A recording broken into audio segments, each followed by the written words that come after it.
Një pjesë e objektit të shkollës fillore Gjon Sereqi në Ferizaj, edhe përkundër gjithë këtyre stufave dhe lëndës djegëse të mjaftueshme, nuk ka ngrohje të duhur. Sipas drejtorit të kësaj shkolle, Milazim Dërguti, faji është tek radiatorët, e vjetruar dhe të mangët në numër, sidomos në katin e dytë dhe atë të tretë të aneksit të kësaj shkolle. Vjen keq ta them, është kryesisht kjo është rrjedhoj, respektivisht pasojë e dilemave të pushtetmbajtësve lokal, të cilët kanë dilema se a do të dislokohet kjo shkollë diku tjetër apo jo, a do të ndrohet destinacioni i kësaj shkolle apo jo, dhe kjo na ka mbajtur deri tash pezull, kemi qenë rreth të këtyre dilemave të pushtetit lokal, dhe më në fund unë kam marrë vendim që duhet të dihet nxënësve në ndihmë të krijohen kushte optimale për mësim.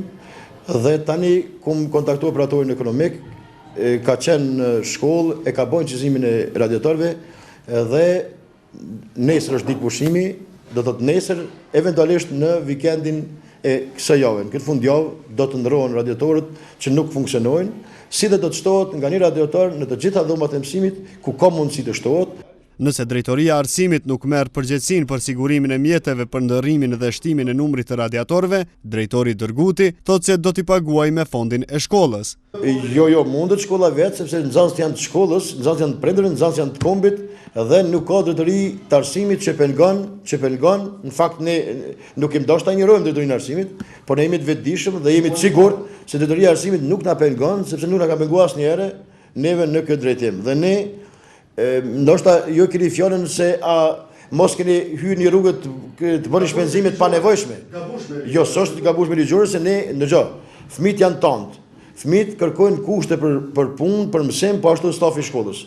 Dhe nuk mund të zhvillohet mësimi normal nëse nuk ka kushte. Në kushtet temperaturave të ulta në kohë dimri nuk ka kushte për mësim nëse nuk ka ngrohje.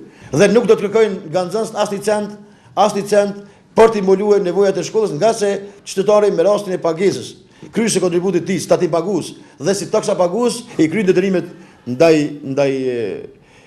shtetit vet, ndaj qeverisë lokale dhe nuk është e arsyeshme as unë si drejtor në asnjë mënyrë të kërkoj mjete shtesë nga nxënës për të mbuluar ndonjë. I kontaktuar me telefon drejtori komunal për arsim në komunën e Ferizajt, Muhamet Halili, tha se e përkrah nismën e drejtorit të shkollës Gjon Sereqi dhe njëkohësisht premtoi se kjo gjendje do të sanohet brenda javës së ardhshme.